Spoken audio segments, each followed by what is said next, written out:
अस्सलामुअलैकुम वरहमतुल्लाहि वबरकातुहू। कक्षा 7। मैं आशा करती हूँ कि आप सब कुशल और स्वस्थ होंगे। बच्चों, आपको स्मरण होगा कि हम लोगों ने पिछली कक्षा में पाठ 9 पढ़ना प्रारंभ किया था, जिसका शीर्षक है ध्रुव स्वामिनी। और ये जो नाटक है ये जयशंकर प्रसाद जी द्वारा रचित बहुत ही प्रसिद्ध नाटक है, जिसमें समुद्रगुप्त, उनके 2 पुत्र और ध्रुव स्वामिनी को के चरित्र को दर्शाया गया है। समुद्रगुप्त के 2 पुत्र हैं, रामगुप्त और चंद्रगुप्त, जिसमें से रामगुप्त बहुत ही कायर और डरपोक है और चंद्रगुप्त बहुत ही बहादुर है। चंद्रगुप्त को उसके पिता राजा बनाना चाहते थे, परंतु दरबार के जो लोग थे, जो दरबारी थे, उनके षड्यंत्र के कारण रामगुप्त वहाँ का राजा बना और राजा बनने के कारण ध्रुव स्वामिनी से उसका विवाह हुआ। फिर हमने देखा था कि क्योंकि रामगुप्त तो बहुत ही कायर और डरपोक है, तो शकों ने उसको चारों ओर से घेर लिया है और अब वे चाहते हैं कि ध्रुव स्वामिनी को उनके पास भेज दिया जाए। और अगर ध्रुव स्वामिनी को शक राजा के पास भेज दिया गया तो वे संधि कर लेंगे, अर्थात वे युद्ध ना करके, आक्रमण ना करके मित्रता कर लेंगे। तो फिर जब ये बात ध्रुव स्वामिनी को पता चलती है कि इनके बीच ऐसी कोई संधि होने का प्रस्ताव भेजा गया है कि जिसके चलते ध्रुव स्वामिनी को शक राजा को सौंप दिया जाएगा, तो वो बहुत ही क्रोधित होती है और बहुत कुछ अपने पति अर्थात रामगुप्त को और उसके विश्वास पात्र सेनापति को कहती है। तो इस प्रकार से ये कहानी हमने अभी यहीं तक पढ़ी थी, जब वो अपने पति को, शिखर स्वामी को ऐसा कहती है कि उन्होंने स्त्रियों को अपनी संपत्ति समझ रखा है और उन पर वो अत्याचार करते रहते हैं। तो चलिए आज हम इसके आगे से पढ़ेंगे कहानी। हमने यहाँ तक पढ़ी थी और इससे पहले मैं आपको एक बात बता दूँ। देखिए, हमने कल जयशंकर प्रसाद जी का परिचय पढ़ा था, तो इसमें देखिए इनकी जो जन्म तिथि दी हुई है वो 1990 दी है। मेरे पास जो पुस्तक है उसमें तो दी है, अगर आप में भी दी हुई हो तो आप उसको बदल कर 1889 कर लीजिए, ठीक है, क्योंकि ये 1990 नहीं है, 1889 है। ठीक है बच्चों, यहाँ पे मिसप्रिंट हो गया है। अगर आप में भी मिसप्रिंट हो तो उसको सही कर लीजिएगा, और अगर मिसप्रिंट ना हो तो कोई बात नहीं, ठीक है। तो चलिए हम आज का पाठ को पुनः प्रारंभ करते हैं जहाँ से हमने छोड़ा था। ये पृष्ठ संख्या 65 है, हमने यहाँ तक पढ़ा था। आज हम इसके आगे से पढ़ना प्रारंभ करेंगे। ध्रुव स्वामिनी ने उसे हाथ जोड़कर विनती की, मैं तुम्हारी पत्नी हूँ, मेरी रक्षा करो, मेरे गौरव की रक्षा करना आपका धर्म है। परंतु रामगुप्त पर इसका कोई प्रभाव नहीं पड़ा। वह बोला, तुम उपहार की ही वस्तु हो, तुम्हें जाना पड़ेगा। मतलब उस क्या कह रहा है कि वो अपनी पत्नी को एक उपहार की वस्तु समझ रहा है, एक उपहार की वस्तु कह रहा है और कह रहा है कि तुम्हें जाना ही पड़ेगा। इस पर ध्रुव स्वामिनी को क्रोध आ गया। उसने कटार निकाल ली। कटार अर्थात तलवार। यह देखकर रामगुप्त भयभीत हो उठा। वह बोला, अब क्या तुम मेरी हत्या करोगी? ध्रुव स्वामिनी बोली, तुम्हारी हत्या नहीं, मैं आत्महत्या करूंगी। तो फिर शकराज के पास किसे भेजा जाएगा? कहता हुआ रामगुप्त कक्ष से बाहर निकल गया। मतलब जब उसकी पत्नी आत्महत्या करने का सोच रही है, उसके ऊपर इस बात का भी कोई प्रभाव नहीं पड़ा, वो केवल अपने बारे में सोच रहा है। तभी कक्ष में चंद्रगुप्त ने प्रवेश किया। उसने ध्रुव स्वामिनी की बातें सुन ली थीं। उसे ध्रुव स्वामिनी को इस दशा में देखकर आश्चर्य हो रहा था।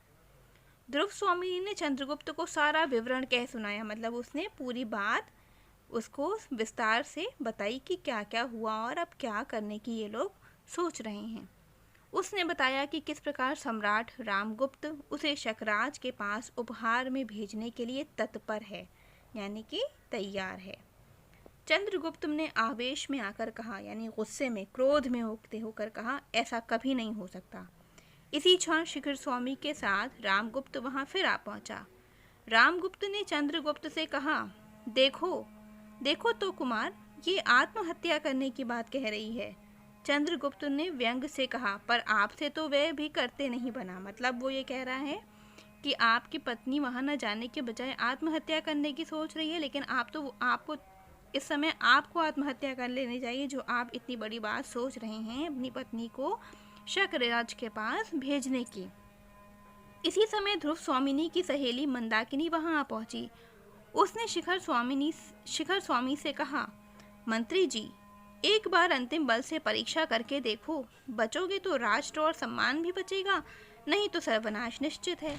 मतलब वो क्या कह रही है कि आप एक बार युद्ध करके तो देखिए, यदि आप जीत गए तो आपका सम्मान होगा, आपका देश, आपका राष्ट्र बच जाएगा, और अगर नहीं बचे तब भी हमारा सर्वनाश निश्चित है।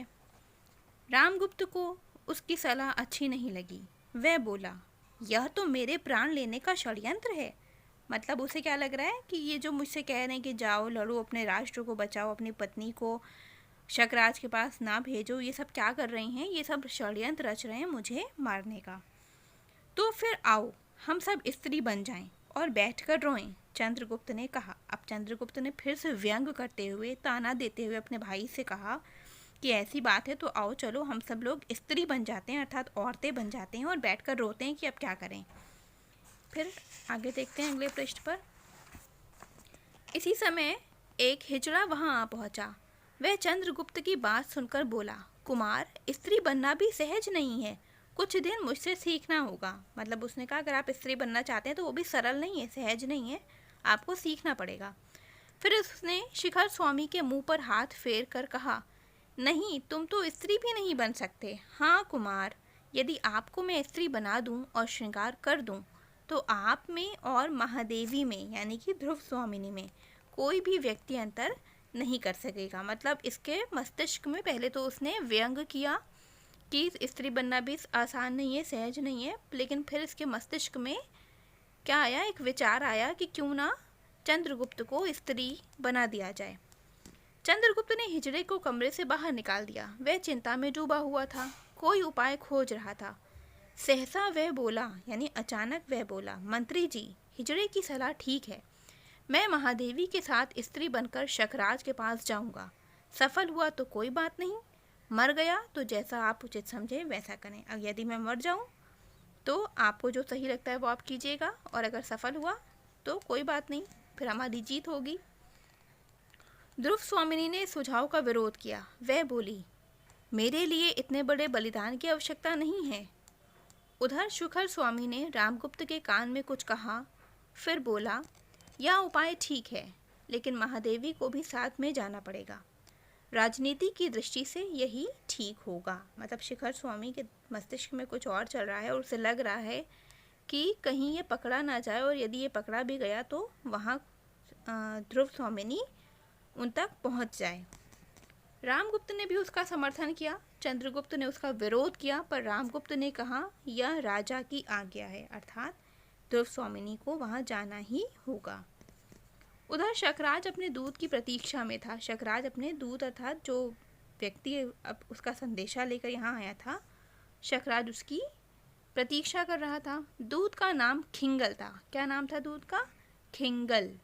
उसने जाकर शकराज को बताया कि रामगुप्त ने उसकी सारी शर्तें मान ली हैं। अन्य स्त्रियों के साथ ध्रुव स्वामिनी शीघ्र ही उसकी सेवा में उपस्थित होगी। दूत से यह समाचार सुनकर शकराज बहुत प्रसन्न हुआ। उसने तत्काल नर्तकियों को बुलाने का आदेश दे दिया। नर्तकी यानी जो बजाते हैं, आपने देखा होगा बड़े बड़े ढोलक होते हैं जो वो बजाते हैं, उन्हें कहते हैं नर्तकी।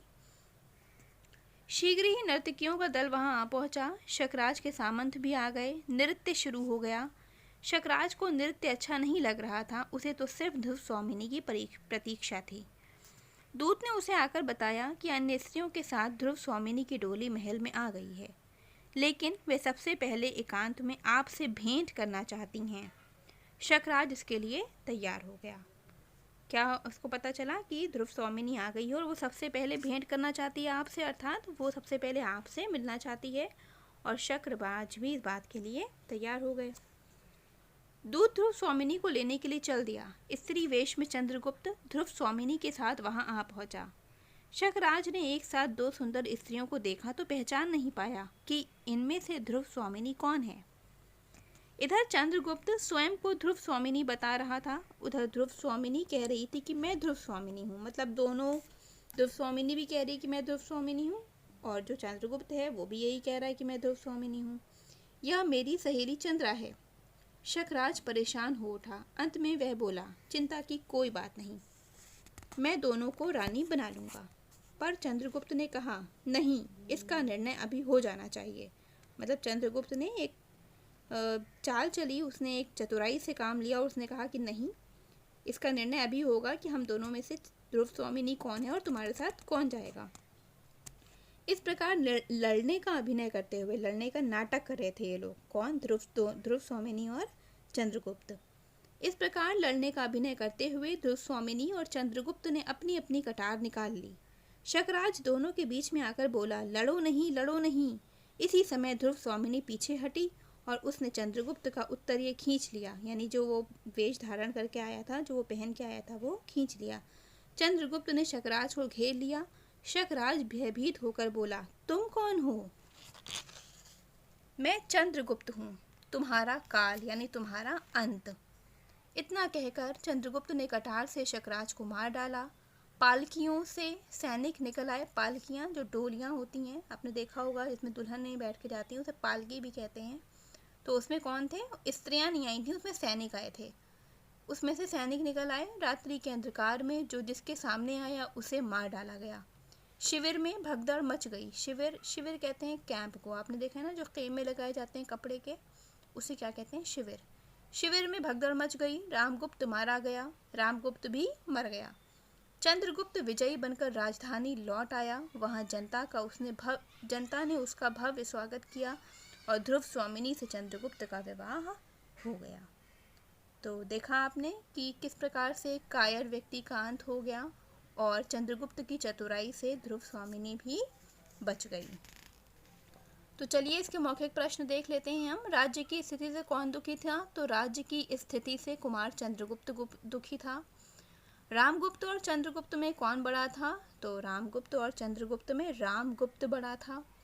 समुद्रगुप्त ध्रुव स्वामिनी का विवाह किससे करना चाहते थे? तो समुद्रगुप्त ध्रुव स्वामिनी का विवाह चंद्रगुप्त से करना चाहते थे। रामगुप्त अपना विश्वास पात्र किसे मानता था? रामगुप्त अपना विश्वास पात्र अपने मंत्री शिखर स्वामी को मानता था। ठीक है, तो इस प्रकार से आप प्रश्नों के उत्तर कर लेंगे। और ये रहे शब्दार्थ। प्रतिहारी अर्थात द्वारपाल, जो दरवाजे पे खड़े होते हैं, जो पहरा देते हैं। कुंज, लता अथवा झाड़ियों का समूह यानी उद्यान या बाग। गिरिपथ, दर्रा या घाटी, जो पहाड़ों से घिरी हुई घाटी होती है, उसे गिरिपथ कहते हैं।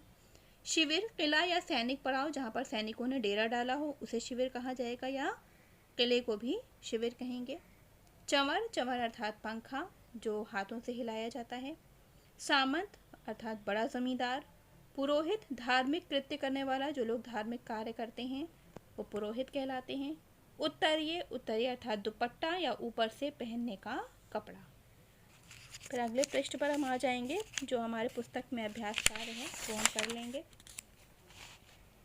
रिक्त स्थानों की पूर्ति।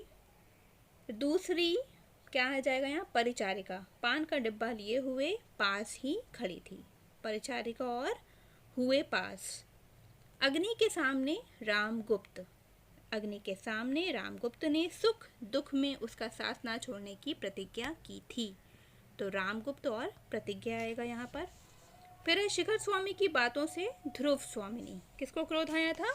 ध्रुव स्वामिनी के क्रोध की सीमा नहीं रही।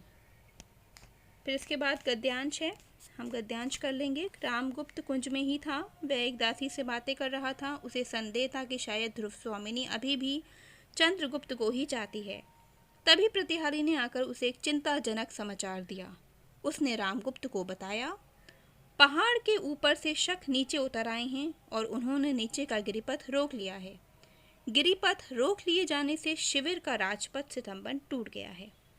साथ ही शकों ने दोनों ओर से शिविर को भी घेर लिया है।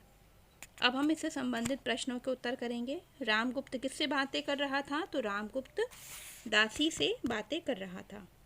रामगुप्त को क्या संदेह था? रामगुप्त को यह संदेह था कि शायद ध्रुव स्वामिनी चंद्रगुप्त को ही चाहती है।